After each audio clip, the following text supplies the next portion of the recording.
تنظیمیں بن گئی، کوئی دیوبندی ہے، کوئی بریلوی، کوئی وہابی ہے، کوئی سنی، کوئی نقشبندی ہے، کوئی چشتی، کوئی قادری ہے، کوئی رضوی، کوئی نوری ہے، کوئی کچھ ہے، کوئی کچھ ہے، اور ہر بندہ جہاں ہے راضی ہے، مطمئن ہے، غم اور فکر اس کے قریب سے بھی نہیں گزرتا، اس کے دل میں یہ سوچ کبھی پروان نہیں چڑھتی، میں فکر تو کروں، میں غور تو کروں، میں کوشش تو کروں، میں تلاش تو کروں۔ نبی فرما رہے اس ذات کی قسم جس کے ہاتھ میں محمد علیہ السلام کی جان ہے، 72 میری امت کے فرقوں میں سے جہنمی ہوں گے، ایک جنتی ہوگا۔ ہم کہاں کھڑے ہیں؟ ہم کس راہ کے راہی ہیں؟ ہم کس گروہ کے ساتھ ہیں جن کو نبی جنت میں جانے کی بشارت دے رہا ہے، یا جن کو جہنم کے عذاب کی خوشخبری مل رہی ہے؟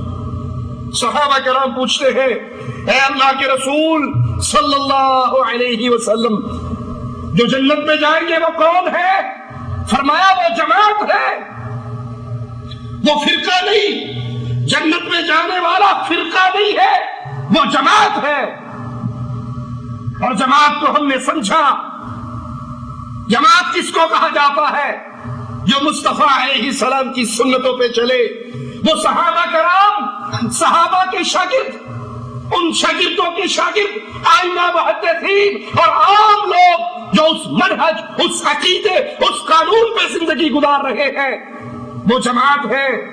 اور جنہوں نے اس راستے کو چھوڑ دیا، اپنے اپنے پیر پکڑ کے، اپنے اپنے امام بنا کے، اپنے اپنے بزرگوں کو بڑائی کا چولا پہنا کر، امام الانبیاء کی حدیثوں کو چھوڑ کر، نبی کے فرامین کو چھوڑ کر، نبی کی سنتوں کو چھوڑ کر، حضرت شاہ صاحب، شیخ صاحب، پیر صاحب، امام صاحب، مولوی صاحب کے فرامین کو حرف آخر قرار دیا، یہ فرقہ ہے، کیونکہ یہ اصل سے ہٹ گئے۔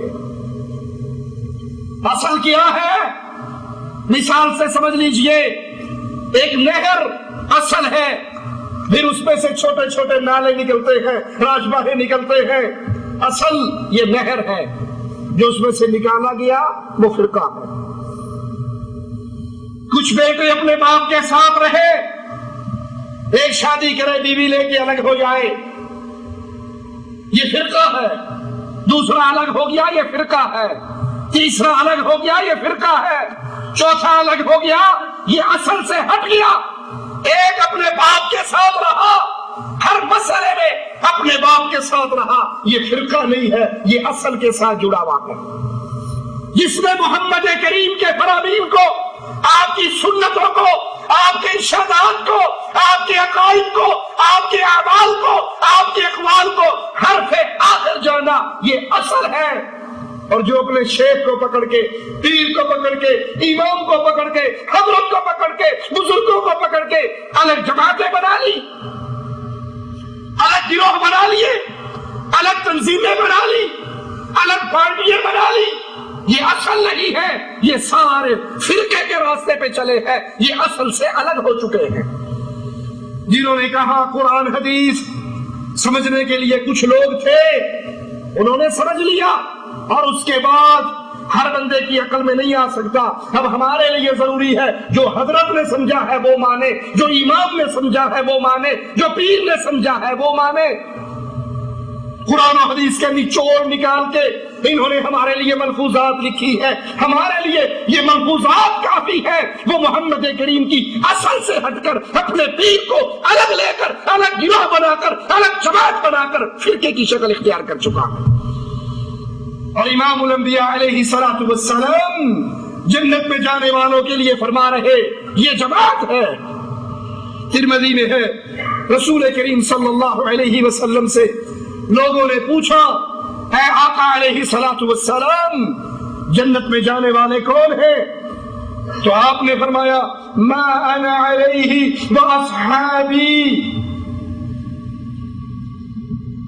اتنا عظیم جملہ ملنے کے بعد، اتنا کامیاب فارمولہ ملنے کے بعد، اتنا زبردست ترازو ملنے کے بعد، اگر کوئی حق اور باطل کو تول نہ سکے،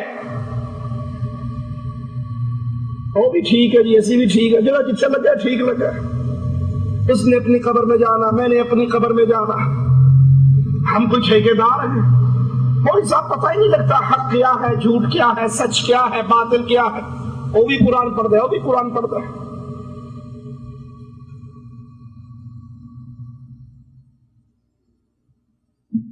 اس کے ہاتھ میں بھی اللہ کی کتاب ہے، اس کے ہاتھ میں بھی اللہ کی کتاب ہے، ہمیں پتہ ہی نہیں لگتا حق کیا۔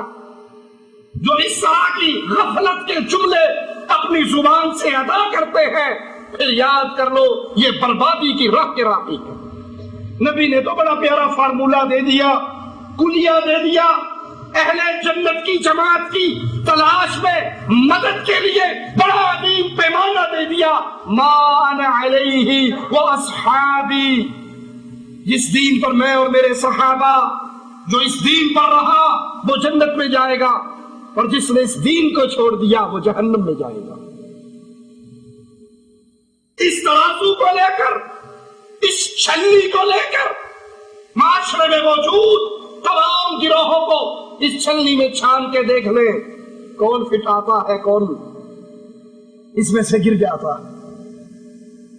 آج اہل سنت کہلانے والے اولیاء کی قبروں میں کبے بنا رہے، کمپلیکس بنا رہے، قبروں کو پختہ کر رہے، قبروں پہ میلے کا انعقاد، قبروں پہ چادریں، قبروں پہ دیے، قبروں پہ روشنی، قبروں پہ سجدے، قبروں کا طواف، مردوں کی پکار۔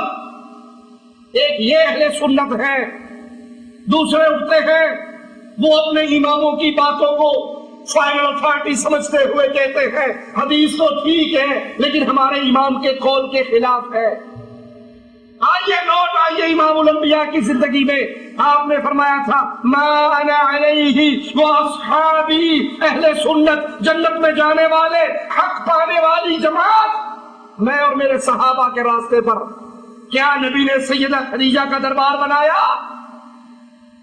سید الشہداء امیر حمزہ کی قبر کو پکا کیا، اس لگے، میلے لگے، چادریں چڑھی، پھول دیے گئے، دیے جلائے گئے، روشنیاں ہوئی۔